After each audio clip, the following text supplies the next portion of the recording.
اوه چند روژن مجارا راهینانا هیزن سربازی این اپوزیسیونا سوریه آ لیبرال به سرپرشتیا سربازن امریکی و یا کو ریکفتنا وید نافبر امریکا و ترکیه دا هاتی امزاکرن در کتیه هوله. وزیر دروایه ترکیه مولود چاوش اغلو تکز کر که پروگرام راهینانا هیزن سربازی این اپوزیسیونا سوریه آ لیبرال ده نحه و مهیدا دست پی بکه و لگوری و پروگرام هاتی دانین پیویست بو 1500 چکدار بین راهینان کرن. لی اف یک جی چند جاران هات پاش خستن. به صدما هندک ناکوکیین دنافبرا انقره و واشنطن دا درباره هرگولیین پشتگیریا هیزن اپوزیسیون لقادا شر جعالی چاواهی و جورا و پشتگیریه هر وها دست نشان کرنا وان اندامن کو بین راهینان کرن. چاوش اوغلو ده هف پیوینه که دا لگل روزنامه صباح یا نیزیکی حکومت ترکیه روژا اینیه تکز کر کو ترکیه و ولایتن یکگرتی هفپارند نرین خدا درباره مجارا چونا سروک رژیم سوریه بشار اسد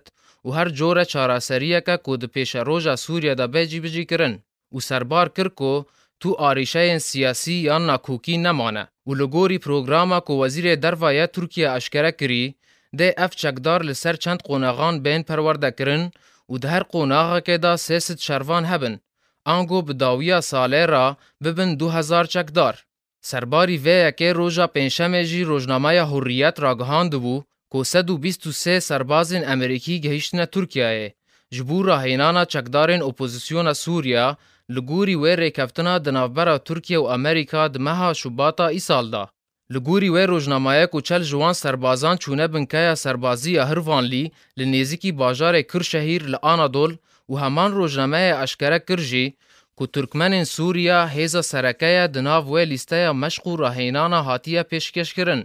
جبر کو میتین ترکیه به ارک دست نشان کرنا وان چکداران رابویه و هر 83 سرباز دنین امریکی جی لبنکه انجرلیک جبو ورگرتنا وان چکن جهیزین اپوزیسیون سوریا را هاتنه و لگوری پروگراما گشتی راهینانا هیزین اپوزیسیون سوریا آ لیبرال هجمارا وان چکدارن کو بین پرورده کرن 5000 کسن لهر یک دولتن اردن، عربستان سعودیه، قطر و ترکیه جعالی ترکیه و امریکا و ده بین راهینان کرن و تیدا اداره امریکا ارک پشتگیری دارایی و سربازی گرتی استوی خواه که بقاسی 5 میلیون دلار جعالی وزارت دروایه امریکا و جبودجه گشتی امریکا جبو و مبسته هاتیه ترخان کرن. اف یک دمک داته که شیورمند قانونی ارتش آزاد آدجبری سوریا اسامه ابوزید داخویانیه که داد بیجه پشتی چند هفدیتنان لگل فرماندرین وزارت برگیری یا امریکای مبریار دا کو گروپین مد پروردهی لشکری یا لترکیه دا آمده نابن